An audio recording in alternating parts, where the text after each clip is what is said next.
धर्म को भी बेच दिए, हमारा आस्था को भी चोट कर दिए। तो हम लोग का हालात राम मंदिर आंदोलन की तरह आप बनाने जा रहे हैं। हमको भी वैसे ही उग्र होना होगा, आक्रामक होना होगा। और यदि भारत सरकार, राज्य सरकार, आयोग आदि हमारे पक्ष में कोई फैसला नहीं लेंगे तो पारसनाथ पहाड़ में जो जैन मंदिर है, हम भी बाबरी मस्जिद की तरह ध्वस्त करने के लिए मजबूर हो सकते हैं। इसके नमस्कार, मैं प्रेरणा चौरसिया, आप देख रहे हैं दृष्टि नव। अभी हमारे साथ मौजूद हैं सालखन मुर्मू जी, जो कि अभी यहाँ पे एक प्रेस कॉन्फ्रेंस के दौरान में अपनी बातों को और नियोजन नीति के बारे में कुछ बात करना चाहते हैं। अभी आपने बताया कि अभी ये जो मारंगबुरु पहाड़ हमारा है पे आप बात कर रहे थे, तो आपने सीधा सीधी जेएमएम वालों पे मतलब वार किया है कि वो लोग इसे जैन को बेच रहे हैं। तो इस बात में मतलब कि कहाँ तक सच्चाई है और कहाँ तक क्या, आप इस पर क्या कहना चाहेंगे?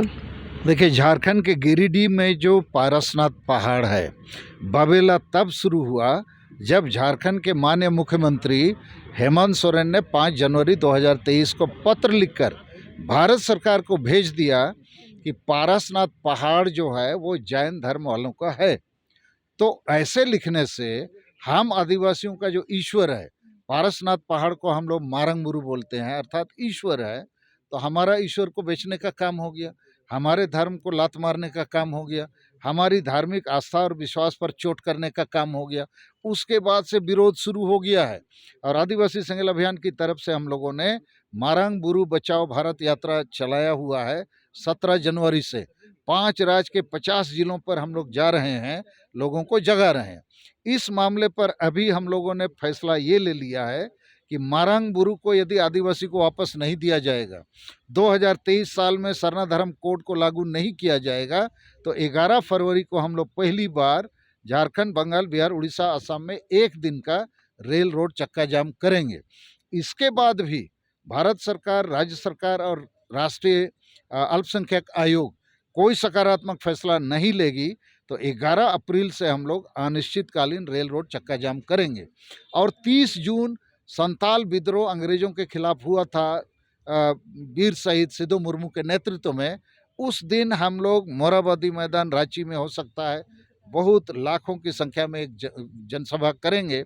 और उसके बाद इस सरकार के, भारत हो राज्य सरकारों के खिलाफ आंदोलन करेंगे, क्योंकि हम आदिवासियों के साथ बहुत अन्याय अत्याचार हो रहा है।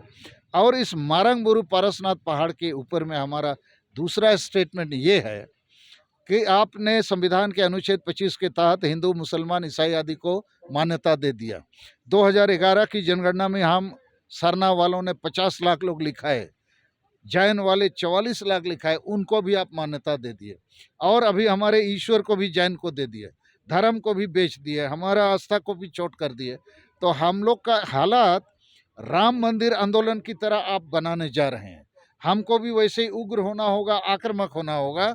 और यदि भारत सरकार, राज्य सरकार, आयोग आदि हमारे पक्ष में कोई फैसला नहीं लेंगे तो पारसनाथ पहाड़ में जो जैन मंदिर है, हम भी बाबरी मस्जिद की तरह ध्वस्त करने के लिए मजबूर हो सकते हैं। इसके लिए भारत सरकार, झारखंड सरकार, राष्ट्रीय अल्पसंख्यक आयोग दोषी होगा। हमने 14 जनवरी 2023 को महामहिम राष्ट्रपति को लिख के ये सारी बातें भेज दिया है और उसमें हमने दावा किया है कि पारसनाथ पहाड़ का नाम मारंगबुरु रखा जाए और भारत देश में जितना पहाड़ पर्वत है सब आदिवासियों को सौंप दिया जाए, क्योंकि पहाड़ पर्वत ही हमारे देवी देवता हैं, ईश्वर हैं। और पहाड़ पर्वत के अभी नुकसान होने से उसका जो डिस्ट्रॉय हो रहा है, प्रकृति पर्यावरण का भी डिस्ट्रॉय हो रहा है, मानवता के सामने भारी क्लाइमेट चेंज का मामला आ गया है।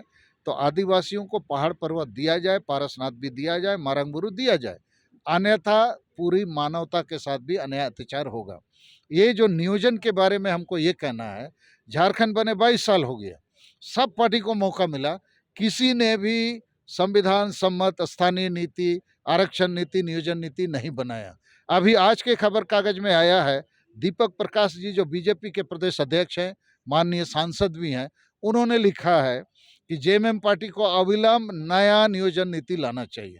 तो हमारा कहना है, अरे जेएमएम पार्टी तो विफल है, असफल है, वो ला ही नहीं सकती है, उसका जो भी नीति आता है वो फुस हो जाता है और इस प्रकार वो जनता के साथ धोखेबाजी कर रही है।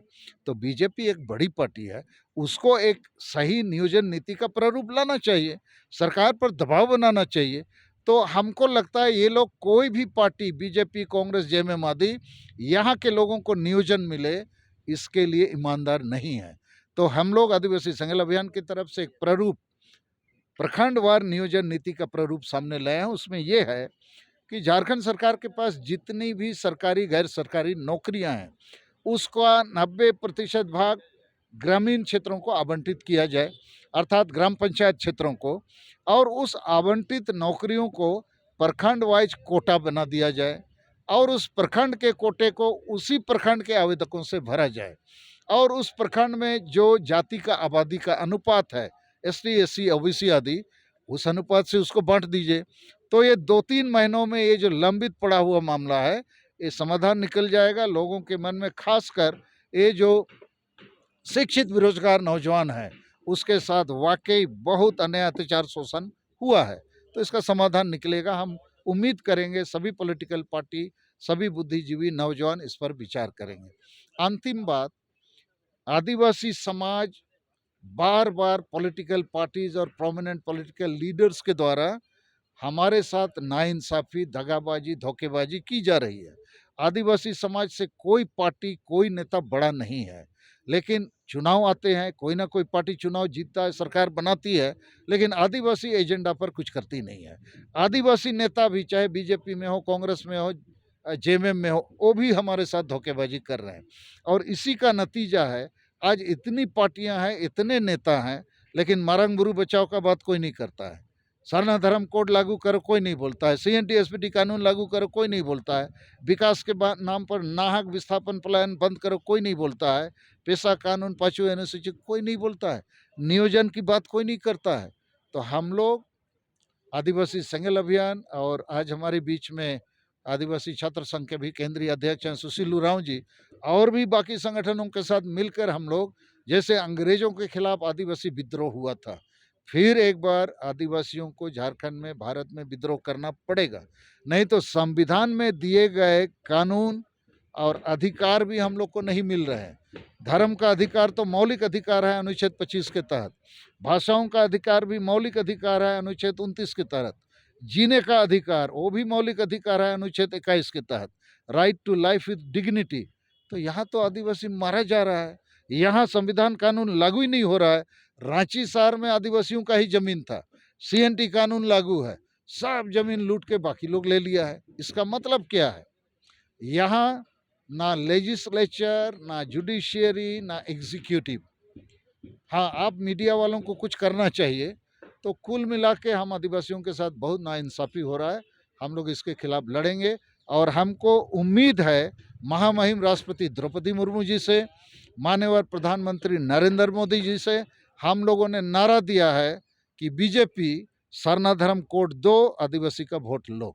हम वोट देने के लिए तैयार हैं, पहले आप सरना धर्म कोड दे दो। और हम आदिवासियों को जेएमएम का जो सरकार है, ये एक प्रकार से नाम का जे आदिवासी का सरकार है, काम का सरकार नहीं है। इस सरकार में सब तरफ चौतरफा लूट हो रहा है, भ्रष्टाचार चरम पर है और झूठ का भी बाजार गर्म है। ये बोलते रहते हैं 32 का खतियान लागू हो गया, अब फुस हो जाता है। तो इस सरकार से बचना है, आदिवासियों को बचाना है, तो हमको कोई ना कोई एक बड़ी राजनीतिक दल का सहयोग लेना पड़ेगा।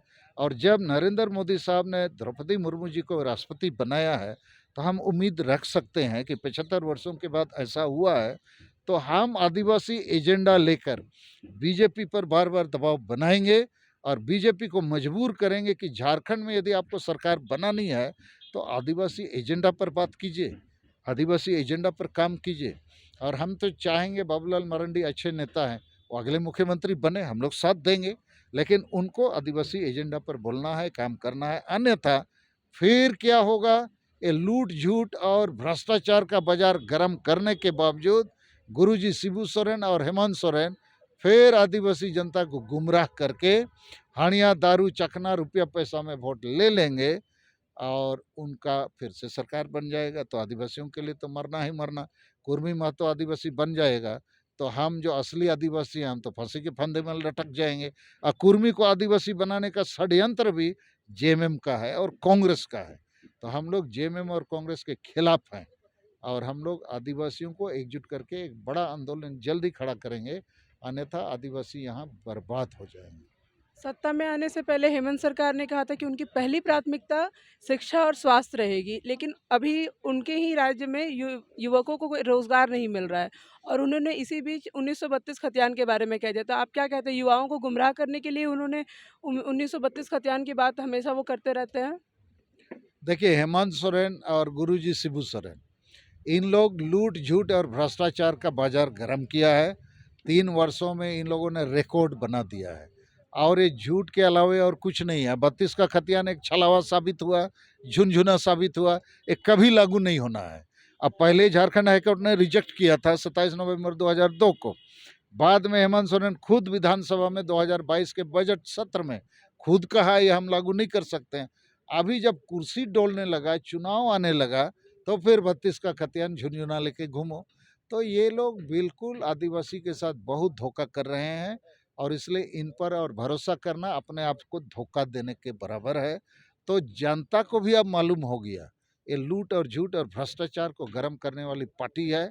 और इसका जो खतियानी जोहार यात्रा, इसका तो नाम होना चाहिए झूठ जोहार यात्रा, ठगने का जोहार यात्रा। तो इनसे कोई उम्मीद नहीं है। अभी हाल में तालझारी एक गांव है, गोड्डा जिला के लालमटिया थाना के तहत, 19 जनवरी 2023 से वहां के आदिवासी संतालों का जमीन बुलडोजर लेके, पुलिस प्रशासन का लाठी डंडा टीयर गैस लेके, गांव में 144 धारा लागू करके, केस लोगों के ऊपर लाद के, पीट पीट कर जमीन लूट लिया। उनके साथ हम लोग की मुलाकात 23 जनवरी 2023 को हुई। उन लोगों से हमने पूछा तुम्हारा एमएलए कौन है, क्यों नहीं तुमको मदद कर रहा है? बोला हम लोग उसके पास कई बार गए, एमएलए है हम लोग का जेएमएम का लोबिन हेम्ब्रोम। तुम्हारा एमपी कौन है? वो भी जेएमएम का है, वो है उधर विजय हंसदा। और तुम्हारा मुख्यमंत्री वो भी तो एबीसी आदिवासी है, हमारा हेमंत सोरेन। तो जेएमएम का एमएलए, जेएमएम का एमपी, जेएमएम का मुख्यमंत्री आदिवासी का जमीन लूट रहा है, जबकि सीएनटी एसपीटी कानून है और ये भूमि अधिग्रहण का भी कानून है और अभी तक कोई नहीं गया वहाँ। मैं सालखन मुर्मू और हमारी मैडम सुमित्रा मुर्मू, हम ही लोग वहाँ गए 23 जनवरी को और 19 जनवरी से लूट चालू है। घर द्वार छोड़ के स्त्री पुरुष बच्चे मैदान में हैं। तो ये सरकार से हम कैसे भरोसा कर सकते हैं? और इस सरकार ने चुनाव के पहले कहा था जैसे हम सरकार में आएंगे 5 लाख नौकरी पहले साल देंगे और जिसको नहीं दे पाएंगे हम उसको भत्ता देंगे, ये देंगे वो देंगे। तो ये सब का सब पर्दाफाश हो गया है और हम लोग अभी इनको और पर्दाफाश करेंगे। और झारखंड में मुझे लगता है आदिवासी लोग सबसे दर्द का महसूस कर रहे हैं, लेकिन जाएं तो कहाँ जाएं, कैसे करें, किसको नेता माने, किस संगठन के थ्रू, इसका हम लोग निराकरण निकालेंगे। और हम लोग मूलवासी को भी साथ देंगे, लेकिन मूलवासी को हम सावधान भी करना चाहते हैं। तुम आदिवासी बनने की बात मत करो भाई, तुम ही आदिवासी बन जाओगे, हमको खा जाओगे, तो फिर कैसे हम दोस्ती बनाएंगे? तो आदिवासी जो है आदिवासी रहेगा और जो ओबीसी है या मूलवासी है मूलवासी रहो, जो एससी है एससी रहो, सबको हिस्सा मिलेगा ना, मिल के लड़ेंगे तो ये सारी चीज़ों को हम लोग आगे बढ़ाएंगे। कुर्मी समाज का एसटी में शामिल होने से, मतलब जो अभी जो एसटी है झारखंड के जो पहले से, उन लोगों पे क्या इसका दुष्प्रभाव पड़ेगा? अरे दुष्प्रभाव ही दुष्प्रभाव है। हम लोग जो असली आदिवासी हैं, संताल, मुंडा, उरांव, खड़िया, भूमि, पहाड़िया, ये जितने असली आदिवासी हैं, हम लोग तो सीधा फांसी के फंदे पर लटक जाएंगे। इसलिए कि एमएलए एमपी का सीट, पंचायत का चुनाव, सब में कुर्मी आ जाएगा। हमारा नौकरी का कोटा सब कुर्मी खा जाएगा। हमारे एजुकेशनल इंस्टीट्यूशन, इंजीनियरिंग, मेडिकल, वो भी ढुक जाएगा। हमारा ज़मीन जो सीएनटी एसपीटी कानून से प्रोटेक्टेड है, उसमें भी वो घुस जाएगा। उससे बड़ी बात, बिहार में भी कुर्मी भरे हैं, यूपी में भी, सब कुर्मी इधर आ जाएगा, सब एसटी बन जाएगा। तो हम लोग का तो क्या जो होना है, इसलिए हम लोग को करो या मरो की तर्ज पर लड़ाई लड़ेंगे। लेकिन यही जेएमएम कुर्मी को एसटी बनाने का षड्यंत्र चालू किया हुआ है, जनता को समझ में नहीं आ रहा है। और कुर्मी के खिलाफ जो रैली करने वाले हैं, वो जनता को नहीं बता रहे हैं कि असली दोषीदार जो है, जड़ जो है इसका, वो जेएमएम है, कांग्रेस है। वो लोग कुर्मी के खिलाफ आदिवासी का भिड़ंत कराना चाहते हैं, जो गलत रणनीति है। हमको उसके खिलाफ क्यों लड़ना है? क्योंकि उसके मांगने से भी वो एसटी नहीं बनेगा। जब तक राजनीतिक दल या सरकार उसको मान्यता नहीं देंगे। तो हमको राजनीतिक दल और सरकार का गला घोंटना होगा, अंकुश लगाना होगा कि तुम उसको बनाओगे तो हम लोग आदिवासी वोट नहीं देंगे।